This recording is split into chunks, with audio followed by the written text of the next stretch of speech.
السلام علیکم ناظرین، پیش کرتی ہوں بے شمار درود و سلام نبی پاک صلی اللہ علیہ وآلہ وسلم پر اور ان کی آل اور اولاد پر۔ حضرت آدم علیہ السلام کی اولاد میں کیسے بت پرستی شروع ہوئی؟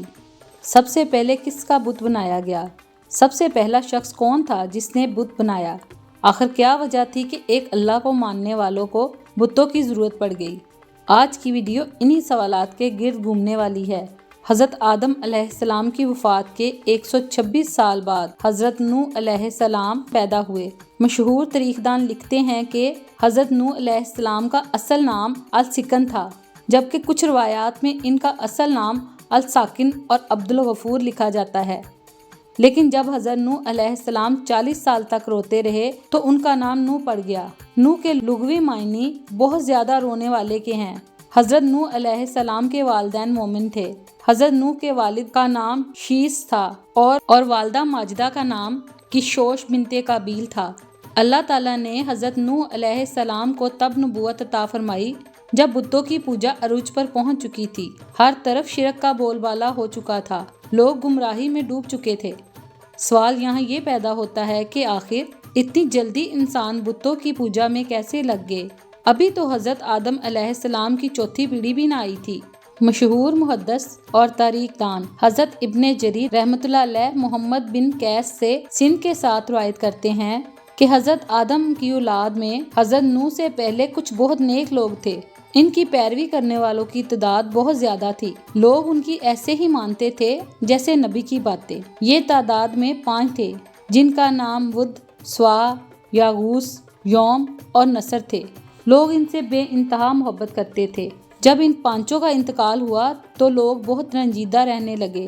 شیطان نے لوگوں کے دلوں میں یہ بات ڈال دی کہ جن جگہوں پر یہ لوگ بیٹھا کرتے تھے کیوں نہ ان کی جگہ پر ان کی نشانیاں رکھ دی جائیں۔ شروع میں کچھ نشانیاں رکھی گئی جو کہ ان کے استعمال شدہ اشیاء تھی۔ بعد میں ماہر مجسمہ ساز بلوا کر ان 5 بزرگوں کے مجسمے بنوا دیے گئے۔ انہی 5 بزرگوں کے نام پر ان مجسموں کے نام رکھ دیے گئے۔ لوگ دل جوئی کے لیے ان مجسموں کے پاس آتے تھے۔ آہستہ آہستہ لوگوں نے ان بتوں کو اٹھا کر عبادت خانوں میں رکھ دیا تاکہ عبادت میں دل لگا رہے۔ پھر وہ وقت آیا کہ لوگ انہی بتوں سے اپنی فریادیں کرنے لگے۔ پھر اس کے بعد میں آنے والی نسلوں نے ان بتوں کی پوجا شروع کر دی۔ یوں دنیا میں بت پرستی کا آغاز ہوا۔ حضرت امام ابن حاتم رحمۃ اللہ علیہ حضرت امام باقر رحمۃ اللہ علیہ سے روایت کرتے ہوئے لکھتے ہیں کہ ود ایک نیک شخص تھا اور وہ اپنی قوم میں بہت محبوب تھا۔ جب وہ فوت ہو گیا تو اس کی قوم کے لوگ بابل کی سرزمین پر اس کی قبر کے ارد گرد بیٹھ کر روتے رہے۔ جب ابلیس نے ان کی یہ حالت دیکھی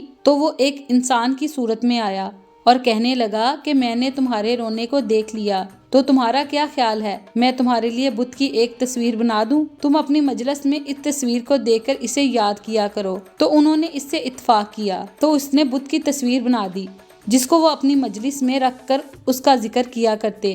جب ابلیس نے یہ منظر دیکھا تو کہا میں تم میں سے ہر ایک کے گھر بت کا ایک مجسمہ بنا کر رکھ دوں تاکہ تم میں سے ہر شخص اپنے گھر میں بت کا ذکر کیا کرے۔ انہوں نے اس کی بات کو بھی مان لیا۔ پھر ہر گھر میں ایک ایک بت بنا کر رکھ دیا گیا۔ پھر ان کی اولاد بھی یہی کچھ کرنے لگی۔ اس کے بعد ان کی جو بھی نسلیں آئیں تو وہ بھول گئی کہ وہ بت ایک انسان تھا، اس کو خدا مان کر اس کی عبادت کرنے لگے۔ پھر انہوں نے اللہ کو چھوڑ کر اس بت کی پرستی شروع کر دی۔ اللہ پاک کو چھوڑ کر جس بت کی سب سے پہلے پرستی شروع کی گئی اس بت کا نام ود تھا۔ اللہ تعالیٰ نے سورہ نوح میں اس نام کا ذکر کیا ہے۔ چنانچہ اس مشرک قوم کی اصلاح کے لیے اللہ تعالیٰ نے حضرت نوح علیہ السلام کو پیغمبر بنا کر بھیجا۔ اب بات کرتے ہیں عرب میں بت پرستی کا آغاز کیسے ہوا۔ کعبہ کے متولی خاندان جس نے 500 سال تک کعبہ کی حفاظت کی، ان میں سے ایک شخص عمر تھا جس نے 400 سال کی طویل عمر پائی۔ اسی انسان نے کعبہ کو بتوں سے بھر دیا تھا۔ عمر بن لاہ نے کعبہ میں بت صرف اسی لیے رکھے کہ لوگ ایک اللہ کو بھول کر میری اطاعت میں آ جائیں۔ عرب میں ہی پھر اللہ نے اپنے آخری اور پیارے رسول حضرت محمد صلی اللہ علیہ وآلہ وسلم کو بھیجا، جنہوں نے نہ صرف خانہ کعبہ کو بتوں سے پاک کیا بلکہ ایسا دین ہمارے حوالے کیا کہ جس پر چل کر ہم اشرف المخلوقات کہلوانے کے حقدار ہو گئے۔ اللہ پاک ہمیں اور ہماری اولادوں کو شرک جیسے ناسور سے دور رکھیں، آمین۔ ناظرین، میں امید کرتی ہوں کہ یہ ویڈیو آپ کو پسند آئی ہوگی۔ ویڈیو پسند آنے کی صورت میں لائک اور چینل کو سبسکرائب کرنا مت بھولیے گا۔